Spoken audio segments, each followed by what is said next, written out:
Mi novia me llamó la cartera familiar durante la cena, todos rieron, pero nadie esperaba la sorpresa que tenía preparada.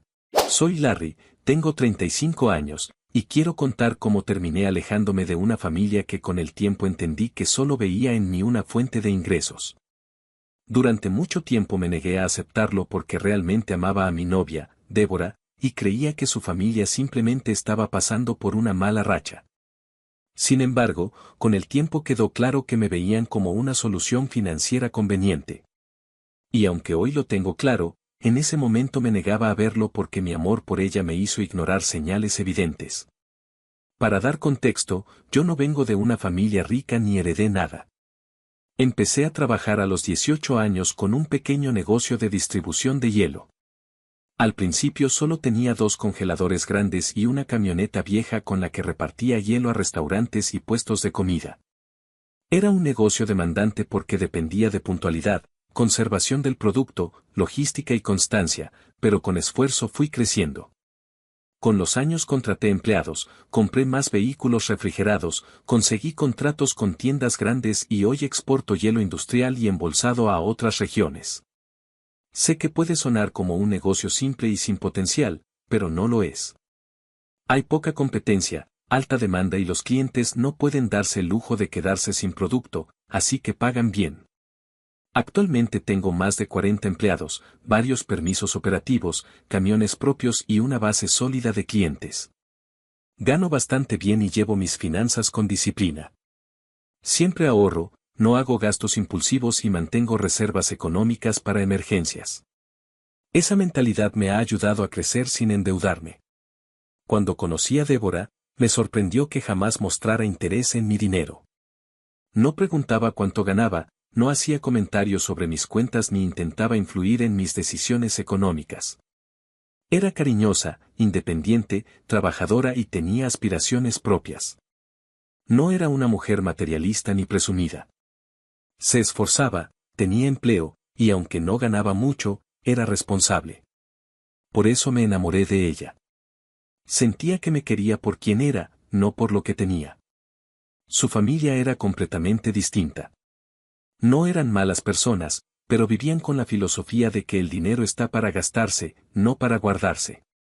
Su padre había tenido varios negocios, pero ninguno estable, y siempre terminaba endeudado o cerrando por mala administración. Su madre tenía una actitud más relajada, casi irresponsable respecto a las finanzas, solía repetir que la vida es una sola y hay que disfrutarla. Eran sociables, rodeados de amigos y muy buenos anfitriones, pero nunca tenían estabilidad económica. Yo lo veía como una forma diferente de vivir, no como una amenaza. Todo cambió cuando el negocio del padre de Débora quebró definitivamente. Fue una caída abrupta. Había pedido préstamos para expandirse, confiando en una temporada turística que no funcionó y en acuerdos comerciales que nunca se concretaron. Las deudas se acumulaban, los intereses subían y llegó un punto en el que no podían pagar ni lo básico. Estaban a punto de perder la casa y enfrentaban posibles demandas. Débora me contó la situación entre lágrimas, preocupada porque sus padres no tenían forma de sostenerse. Me pidió que los ayudara solo mientras se recuperaban. Yo no quería involucrarme, no porque no me importaran, sino porque sabía que mezclar relaciones y dinero puede terminar mal. Pero Débora siempre había sido buena conmigo, nunca me pidió nada exagerado y realmente parecía sufrir. Acepté ayudar con la condición de que quedara por escrito.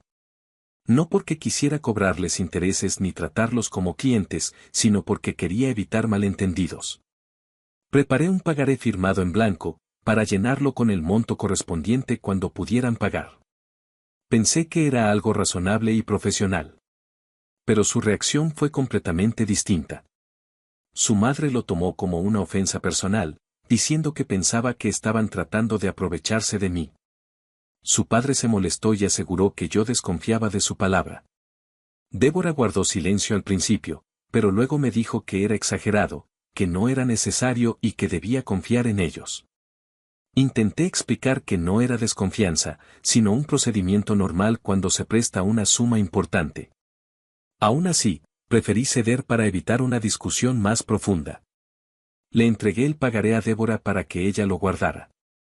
Semanas después, Me confesó casualmente que lo había destruido porque le parecía ofensivo hacia su familia. Discutimos de forma más seria esta vez. Le expliqué que no se trataba del papel, sino de la responsabilidad y la claridad. Ella respondió que me preocupaba demasiado por el dinero y que debía ser más humano. Yo, por estar enamorado y querer evitar problemas, decidí seguir adelante sin insistir. Hoy sé que fue una mala decisión. Comencé a depositar una cantidad mensual para apoyarlos.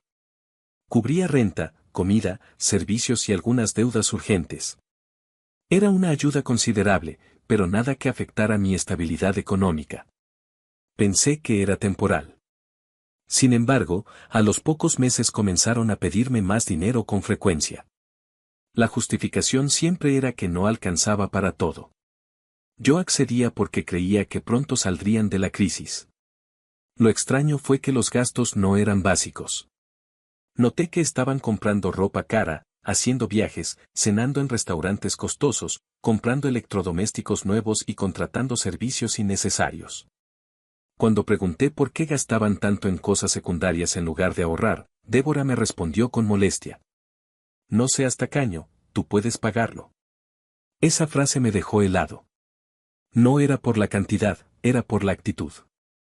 Parecía que ya no me veían como alguien que ayudaba, sino como una obligación financiera permanente. Cada mes exigían más, no pedían menos. Su estilo de vida se volvió más lujoso que antes de la quiebra. Resultaba absurdo, incluso si hubieran tenido ingresos normales, no podrían sostener ese ritmo. Empecé a sospechar que no querían recuperarse. Había retiros constantes, movimientos bancarios sin explicación, compras duplicadas y gastos nocturnos en lugares caros.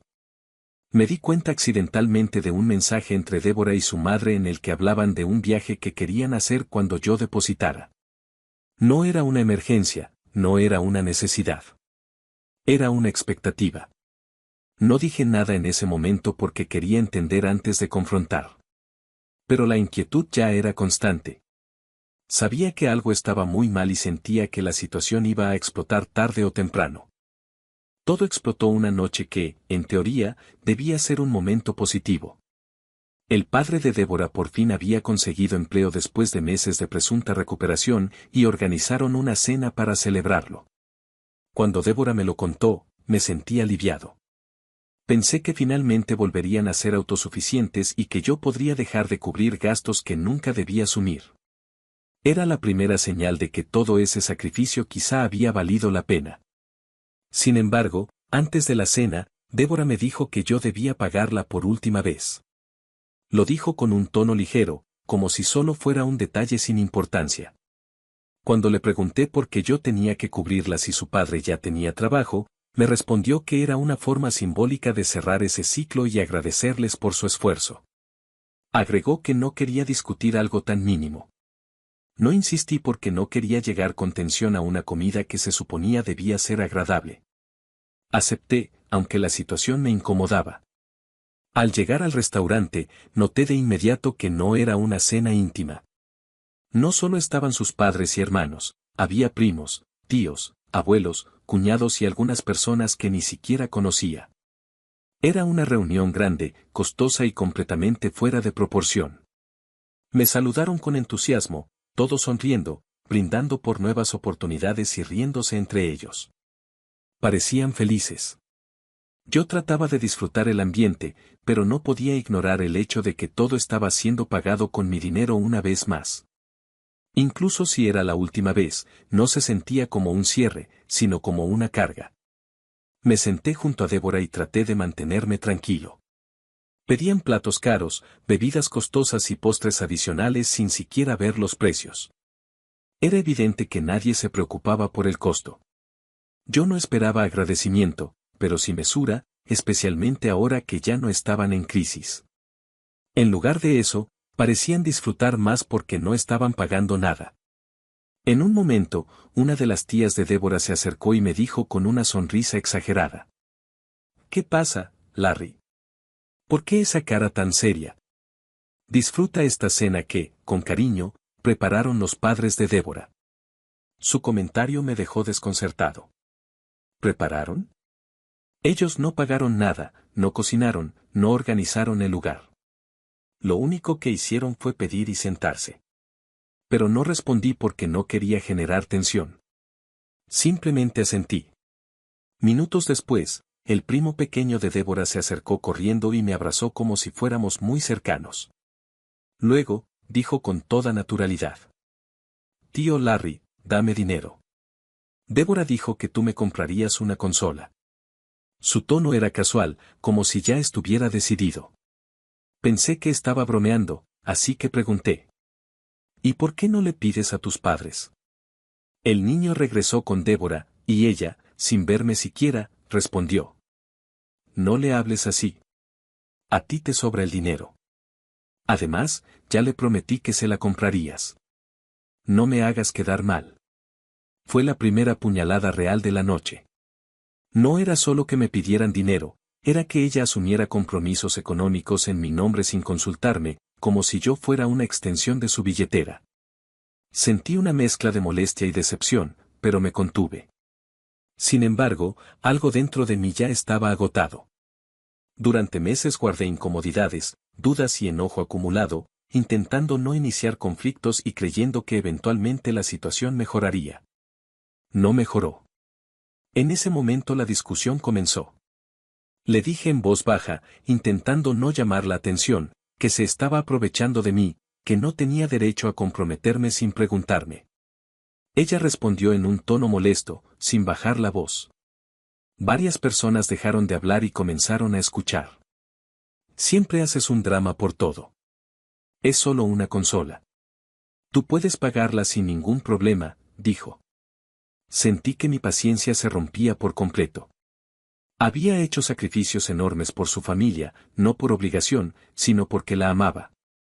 Y ella no solo no lo valoraba, sino que lo usaba en mi contra, como si mi capacidad económica fuera algo que me obligaba moralmente a pagar lo que quisieran. Le respondí con la voz firme, sin gritar: «No estoy aquí para mantener a toda tu familia. Desde hace meses siento que ustedes solo me están usando. Cada mes piden más dinero, gastan en lujos, y ni siquiera intentan ahorrar. Estoy harto». Todos quedaron en silencio. Incluso la música del lugar parecía más baja. Débora me miró con incredulidad, como si yo fuera el que estaba actuando fuera de lugar. Y entonces se levantó y dijo con voz fuerte, casi teatral, como si fuera un chiste que todos debían celebrar: «Deja de quejarte y acepta tu rol como la cartera familiar». Hubo una ola de risas inmediatas. No eran risas incómodas. Eran risas auténticas, sonoras, burlonas. Algunos incluso aplaudieron. La burla fue dirigida, directa y humillante. Era la primera vez que me llamaban así, pero por la reacción, no era un apodo improvisado. Probablemente era algo que ya habían dicho entre ellos. Una de las tías añadió: «De hecho, con tu dinero también has estado pagando la colegiatura de mis hijos». Y soltó una carcajada como si fuera algo ingenioso. Las risas aumentaron. Nadie parecía tomar en serio la gravedad de lo que estaban admitiendo. No solo no estaban agradecidos, sino que se sentían con derecho a usar mis recursos como si fueran de acceso público. Yo me quedé en silencio unos segundos, intentando procesar lo que acababa de escuchar. Luego dije: «Está bien. Entonces dejaré de pagar. Veremos cómo se las arreglan sin mi dinero». El padre de Débora soltó una carcajada fuerte, como si hubiera dicho algo gracioso. «Acabo de cerrar un contrato. Ya no te necesitamos. Olvídate de que te pague un solo dólar de lo que nos diste. Eres el novio de mi hija. Era tu responsabilidad ayudar». Otra ronda de risas. Más burlas. Más comentarios insinuando que yo estaba exagerando y que debía estar orgulloso de aportar. Vi a Débora y esperé que dijera algo sensato. No lo hizo. Solo dijo: «No seas tan sensible. Es una broma. Deja de comportarte como un niño. Nadie te está obligando». Ese fue el momento exacto en que entendí que no era una racha temporal, ni una mala interpretación, ni una confusión familiar. Era su forma de verme.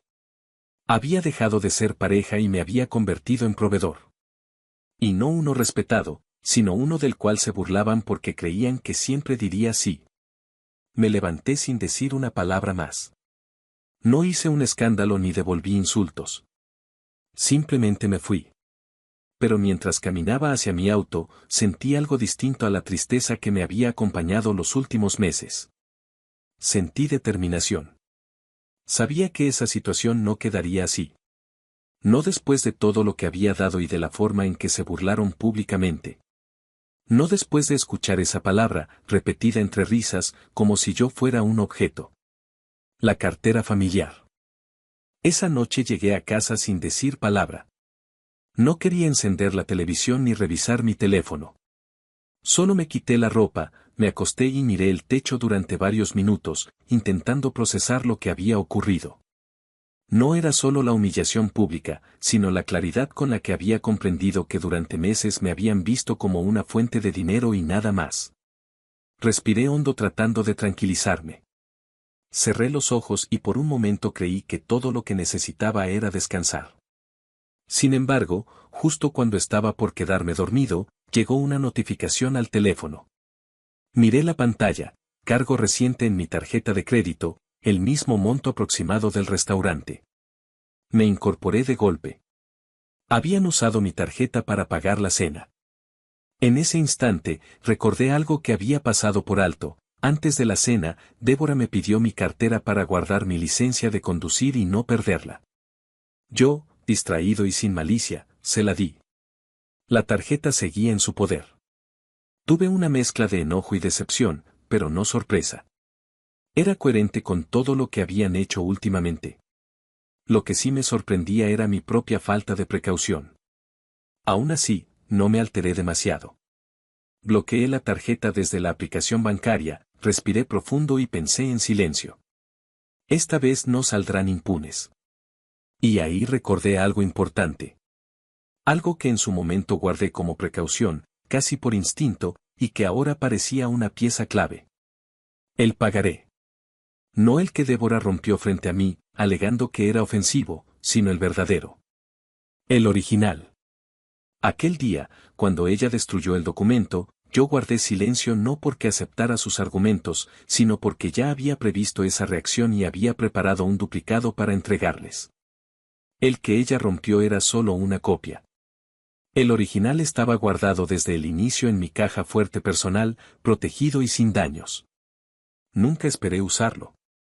Parte de mí realmente creía que ellos intentarían pagarme eventualmente. Ahora me alegraba no haber confiado completamente. Al día siguiente desperté temprano, todavía cansado pero más claro mentalmente. Antes de hacer cualquier movimiento legal, necesitaba saber exactamente cuánto dinero había prestado durante esos meses. Abrí mi computadora, revisé estados de cuenta, transferencias, extractos bancarios y comprobantes. Organicé todo en una hoja de cálculo y sumé cada gasto, colegiaturas, renta temporal, pagos de servicios, compras urgentes, viajes, cenas, regalos prometidos a nombre mío y transferencias mensuales. Cuando terminé, miré el total con calma. $55,129. No uno más, no uno menos. Era una cifra alta, pero real. Documentada. Aterradora en retrospectiva, especialmente porque una parte importante se había gastado en cosas que ni siquiera eran necesidades. Escribí la cifra en el pagaré. No añadí intereses. Ni penalizaciones. Ni los pagos extra que técnicamente no estaban incluidos como préstamos sino como favores. Podría haber inflado la cantidad al doble y sería difícil negarlo, pero quería ser justo. Esa cifra representaba exactamente lo que les había dado. Nada más. Antes de salir de casa, tomé una foto del documento con mi teléfono. Luego guardé el pagaré en un sobre rígido y lo metí a la caja fuerte, salí en mi camioneta rumbo a la casa de los padres de Débora. Cuando llegué, el padre abrió la puerta con expresión molesta, como si estuviera preparado para una confrontación. ¿Qué haces aquí? Pensé que ya habíamos dejado todo claro anoche, dijo. No respondí a su actitud. Pregunté con voz tranquila. ¿Me devolverán el dinero por la buena? Él soltó una carcajada, pero no de humor, sino de burla. Eres un idiota si crees que vamos a pagarte algo. No tienes pruebas de que nos diste dinero. Y aunque las tuvieras, ya dijimos que no te daremos nada. Era tu responsabilidad ayudar. Tú no sostuviste porque quisiste. Sin hablar, saqué mi teléfono, abrí la foto del pagaré y la puse frente a su cara. Aquí tengo todo lo que necesito. El padre tomó el celular con expresión incrédula, lo miró con atención y murmuró. Esto es imposible. Este pagaré lo tenía mi hija. Lo rompimos frente a ti. Rompieron una copia, respondí. Este es el original. Aquí está la cantidad real que me deben. Agradezcan que no puse más porque fácilmente podía colocar $100,000. El rostro del padre cambió lentamente. Pasó de la burla a la confusión y luego al enojo. Su esposa se acercó y tomó el celular de mis manos, leyéndolo varias veces, como si esperara encontrar un truco legal visible a simple vista. No te creemos, dijo ella. Perfecto, respondí con calma.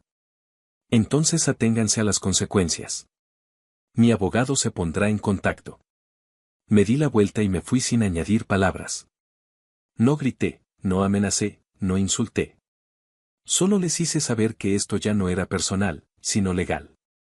Mientras conducía, llamé a mi amigo León, abogado especializado en litigios civiles. Le expliqué la situación, le envié los comprobantes, capturas, transferencias y copia digital del pagaré. Me pidió que lo visitara ese mismo día en su despacho. Pasamos horas preparando la demanda. Todo era claro, concreto y demostrable. El pagaré por sí solo era suficiente, pero además contaba con registros bancarios y mensajes donde reconocían explícitamente haber recibido dinero. El caso era sencillo. Cuando se notificó legalmente a los padres de Débora, comenzaron a llamarme. Primero fueron súplicas y pretextos. Luego insultos. Luego amenazas. Me dijeron que arruinarían mi reputación, que irían a la policía, que inventarían acusaciones, que hablarían con la prensa local, que nadie me creería. Guardé todas las amenazas. No respondí. Solo las almacené en una carpeta respaldada en la nube. Mi abogado estaba satisfecho. Las amenazas hacían el caso todavía más sólido. Cuando el juicio comenzó, ellos pidieron que se desestimara la demanda argumentando que yo había prestado el dinero voluntariamente y sin intención de recuperarlo. Luego alegaron que el pagaré era falso. Más tarde dijeron que yo había manipulado digitalmente el documento. Cambiaron de versión varias veces, lo que dañó su credibilidad. Yo me mantuve sereno, con pruebas físicas y digitales, respaldos bancarios, estados de cuenta y las grabaciones de las amenazas posteriores. El día de la audiencia final, el juez fue directo. Determinó que el pagaré era válido, que existían pruebas suficientes de transferencia de fondos, y que las amenazas constituían un acto agravante. No solo ordenó que me devolvieran los $55,129, sino que añadió una indemnización económica por daños, hostigamiento y comportamiento malicioso. Débora intentó hablar conmigo después de la audiencia. No le respondí. No fui grosero. Simplemente me alejé. Ese día salí del juzgado con una sensación extraña. No alegría, no euforia, aunque la gente podría pensar que eso debería sentir. Era una mezcla de alivio, cansancio y cierre emocional. Había recuperado mi dignidad y había puesto límites que debí establecer desde el principio. Mientras manejaba de regreso a casa, pensé en cómo algo que comenzó como un acto de apoyo terminó siendo una pesadilla. Pensé en cuántas señales pasé por alto, cuántas veces me quedé callado para evitar conflictos, cuántas veces interpreté abusos como malentendidos. Pero también pensé en algo más importante. No era mi obligación sostener a nadie. Mucho menos a personas que no valoran el apoyo que reciben. Guardé el pagaré original en la guantera del auto un momento mientras estacionaba. Luego lo saqué, lo miré y sonreí por primera vez en mucho tiempo. No por la victoria legal, sino porque finalmente había dejado de permitir que otros decidieran cuánto valía mi esfuerzo. Actualización. Han pasado varios meses desde el juicio, y todavía me parece extraño mirar hacia atrás y darme cuenta de todo lo que dejé pasar por miedo a terminar una relación que, sinceramente, ya no me hacía feliz. Hoy los padres de Débora me envían pagos mensuales acordados por el juez, junto con la indemnización por las amenazas.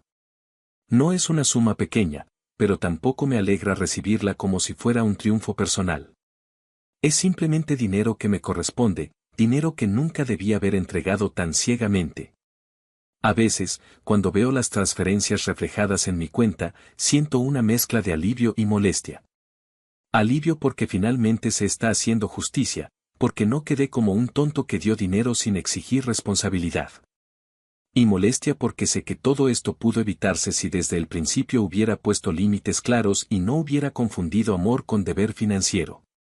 Me arrepiento de no haber hablado más fuerte cuando surgieron las primeras señales, de haber ignorado mis propias sospechas, de haber permitido que mi miedo a parecer egoísta me hiciera actuar como alguien incapaz de defender sus propios recursos.